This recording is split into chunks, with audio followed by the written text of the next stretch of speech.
Greetings, thanks for tuning in today. Today I want to come on and talk about neck mobility. Sometimes we feel really tense and tight and we think our muscles are the problem.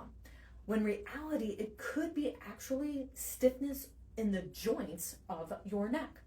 My name is Dr. Jeanette De Witt. I'm a doctor of physical therapy and a performance coach. I work a lot with runners, ruckers, and active adults. And as a rucker, sometimes the weight of my pack makes me feel a little bit tense. Now, you can make adjustments to your backpack or your rucksack, and that tension should go away. The backpack should not be causing symptoms in your neck.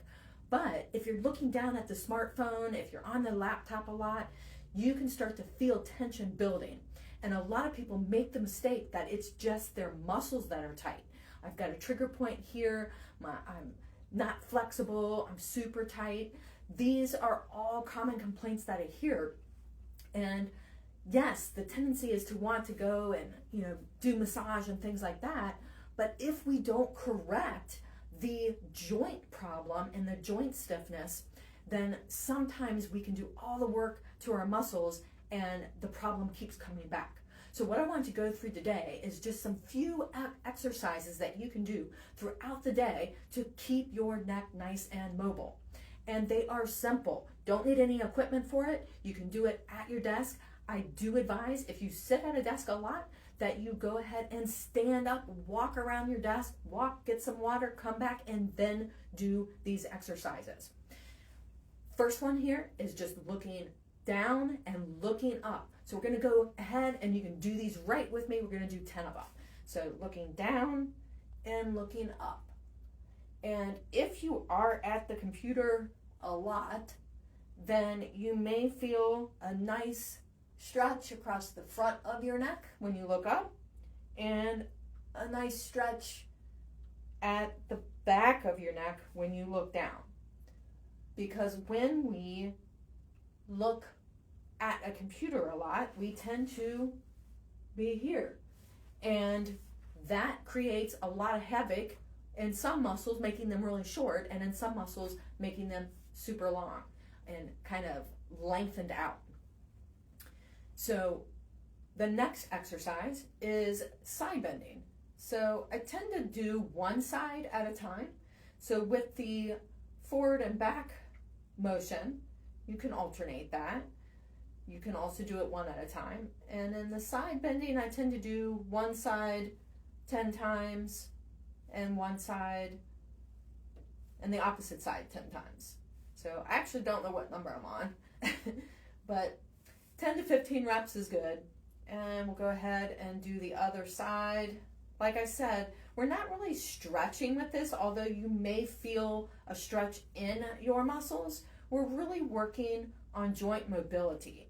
So the difference between stretching and mobility exercises is mobility exercises tend to be multiple reps with not much of a hold, whereas stretching exercises tend to be less reps and a longer hold.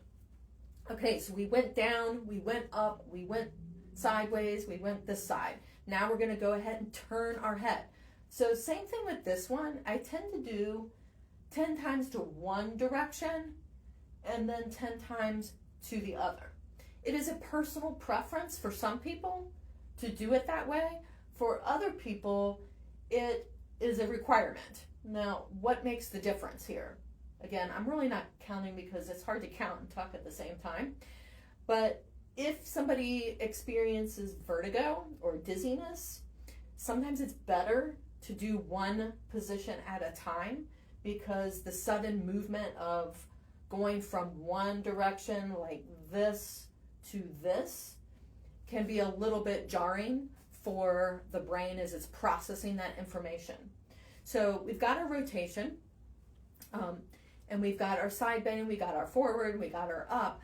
One thing I do like to do by going one direction into the next is to start to flow, because now we've done all four of those exercises: down, up, side to side, rotate and rotate. So now our neck is warmed up, we've got blood flow pumping to it, we're starting to feel a little bit looser, hopefully, and we're going to go ahead and flow by looking down to the floor and almost creating an arch or a rainbow, looking down, looking up, looking down. And so you're doing that just to kind of combine some movements. And notice I'm not going like super fast, but I'm also not going super slow. The pace of this is completely up to you. But what you should notice is that it starts to feel a lot looser.